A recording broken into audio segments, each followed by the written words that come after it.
All right, so the very first thing that we are going to do here is just find a comfortable seated position.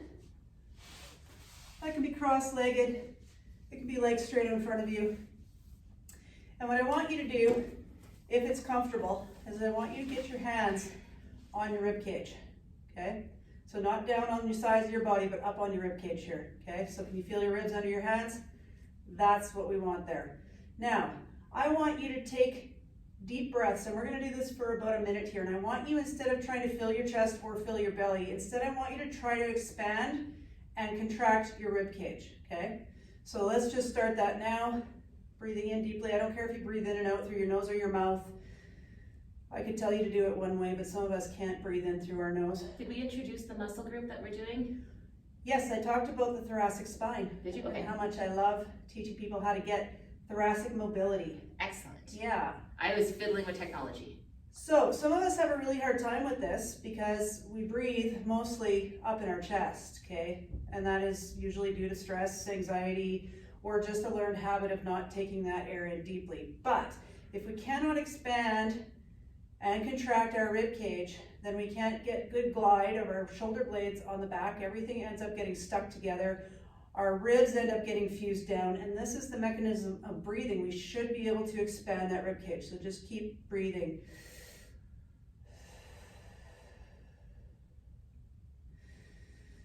And if you're able to get this, you should feel your hands coming out and going back in, okay?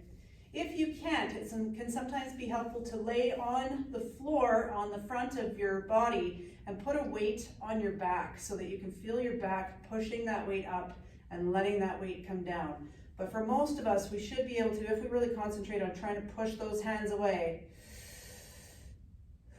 really feel those ribs coming in and out. Now, the chest and the belly might also change here, but we're primarily trying to fill those ribs, okay? Now, if holding your hands there is uncomfortable, just do it for a few breaths here and then drop the hands and just really imagine that you can still feel those hands. Try to expand that rib cage and release. All right, I'm gonna set my timer here. We're gonna come into our first stretch. I'm just gonna make this really quiet so it doesn't disturb anybody. And we're going to start our first movement side lying with our hips and our knees stacked to 90 degrees here, and our shoulders are stacked, okay? And we are going to sweep the arms open from that position to try to get both shoulder blades flat on the floor without those knees coming up away from the floor, okay? Now, it helps to take a deep breath in when the hands are together, exhale, and unfold. Now you can either choose to stay here if that feels right, or if your arm is hovering quite a bit above the floor, I want you to sweep it back, take another deep breath in, and open, and sweep it back, deep breath in, exhale. Good. Let's come on up and switch over to the other side of the body here, doing the exact same thing. Whenever you get into position, you can go ahead and start that. Really paying attention to that breath. Now, if you're fairly mobile through the thoracic spine and you want to have a little bit more challenge here, you can extend one leg, the top leg out straight. It can also help to take the hand that is not moving away from the floor and place it on top of the legs and put a little overpressure down. Using that breath.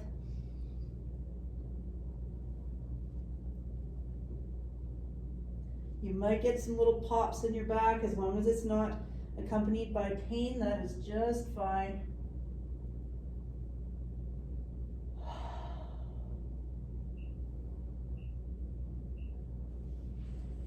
Good. We are going to come up to a seated or kneeling position here. You can choose to use a chair or seated with your legs flat out in front of you on the floor. And we're going to put our fingertips behind our ears here. And we are going to gently rotate. And I like the kneeling version because it really prevents the hips from turning with the thoracic spine here. So thoracic mobility is in lots of different directions, not just the forward back movement or rolling down and rolling back. We should have all kinds of rotation and tilt through our thoracic spine. Help to take a deep breath in the center, exhale as you twist, breathe in, exhale. Good, make sure that spine is up nice and tall this whole time. Seated in a chair is a really good option if kneeling is bothersome for your knees here, because you can plant your feet flat on the floor and be sure that the hips are not moving. Good. Now, the next movement here is in the same position, but now we are going into a true side bend, okay?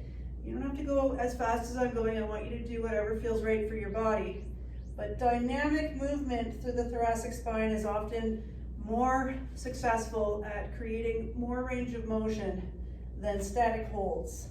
Because I was gonna say, I'm doing a modified version here with hand support, okay? For some of you, you might need a little bit of extra support to get through the mobility here. So feel free to bring your hands down to the ground if you need to for your body.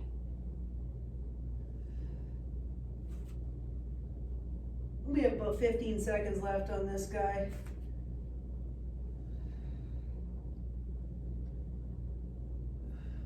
Should have a feeling that you can get a little bit lower as the time goes on with this. All right, we're moving into a cat-cow. Now this can be done standing with your hands against the wall, or the traditional cat-cow, hands and knees. And we're gonna let the belly fall to the floor, chest up, head up. And then we're gonna tuck the tailbone under, round the spine up, let the head fall. And we have about 40 seconds here. I just want you to move through that at your own pace, really exaggerating the round on either direction here. You can even get some gentle hip motion in here, or moving through shoulder motion while you do that cat-cow.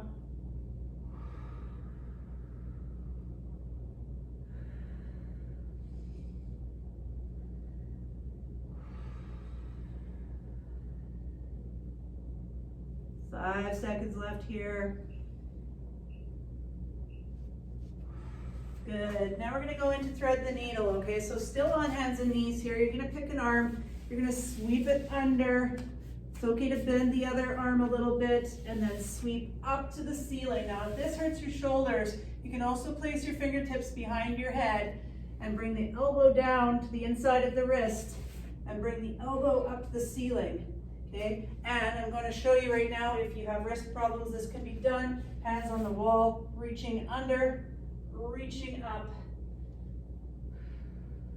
Taking your time, you don't need a lot of reps here, but I would really want you to challenge yourself to see if you can rotate a little bit further each time here.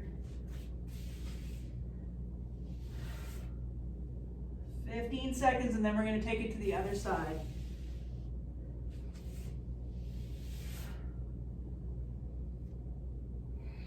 Nice deep breaths here. Good. Sit back on your heels for a second and reach forward. I keep losing my hat. Oh no. It's deeply sad. Take it off. Good. Coming back up onto hands and knees. Other arm now. Reaching under. Sweeping up. Again, fingertips behind the ear. Elbow down to wrist, and elbow up to the ceiling is often easier on folks that have some shoulder dysfunction here.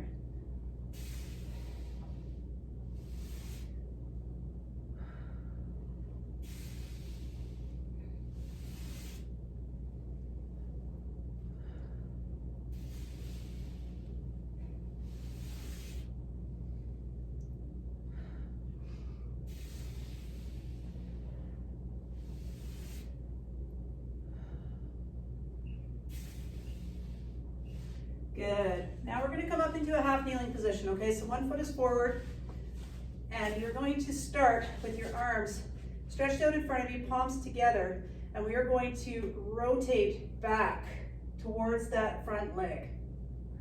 And come forward. Inhale, exhale, turn back. Good, keep that breath pattern going. Inhale, exhale, open up. Want that other arm to stay pointing straight ahead here. Standing option for this stretch. Yeah, there's a standing option. Just a staggered stance here. Think about pushing the back leg forward and in so that you don't twist at the hip, okay? Your body's gonna wanna let you twist this way and around. You want that hip to stay stacked. So engage the quads, keep them pointing forward.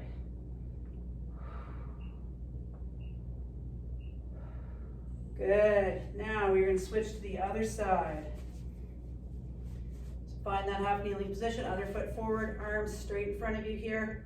And we're opening up towards that front leg. And go. Now either the straight version that Tony is showing you or the overhead arm sweep here works.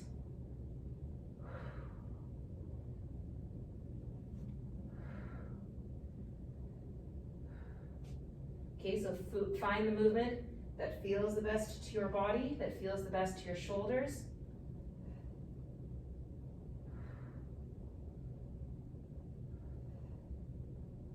Ten seconds left on this one.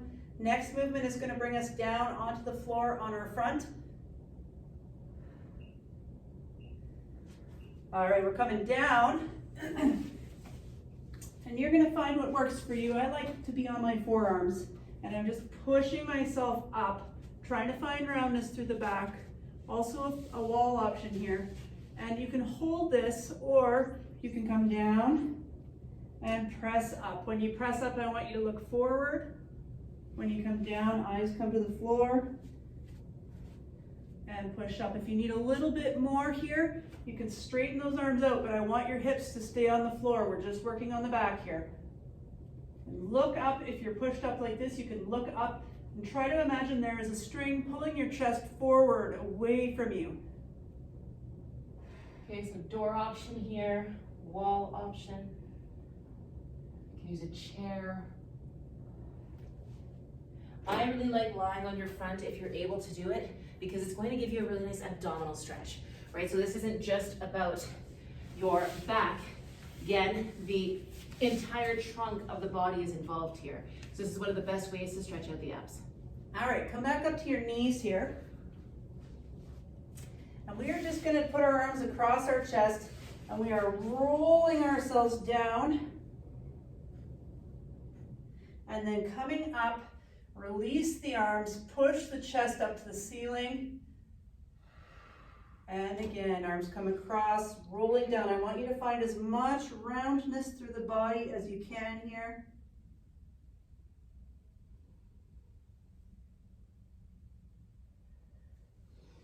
And back, chest up.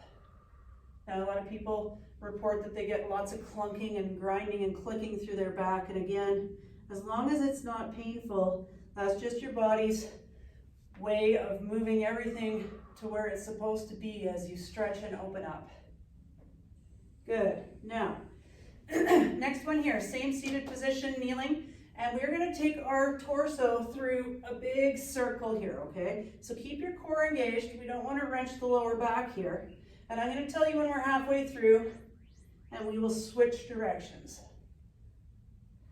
Take your time, finding as much motion in every direction. Big circles here.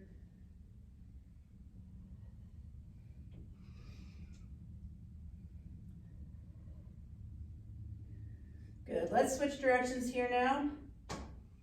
You may feel that you're more restricted in certain spots of your thoracic spine. If that's the case, I would direct you to our roll, release, recover for the thoracic spine, because we have lots of techniques in there using foam rollers and other tools to find a little bit more looseness through these areas. Good. Let's just shake those shoulders out a bit. Come off of your knees if that's bothering you. That brings us to the end of our thoracic mobility. Now I would just like to actually take us back to a comfortably seated position here. And I want you to put your hands back on your rib cage. And I want you to see if it's easier for you now to fill that space with air. Should not only be easier, but you should be getting way more expansion now that we've loosened up that rib cage, loosened up that thoracic spine. You might even find sitting in this position feels a lot more comfortable. Yeah. Things are just a lot less tight, okay? Your hip flexors actually attach up in your thoracic spine. Well, they originate, one of the two. They attach to the lumbar, but everything gets pulled. Yeah, they the pull wrong in direction. to the top end of the spine. Yeah. Okay, so there's a whole lot of action happening in the spine that pulls from all those top muscles. So, There you have it. all that to say, it's good stuff. Do it often, please. Do it often. Yay! Yay.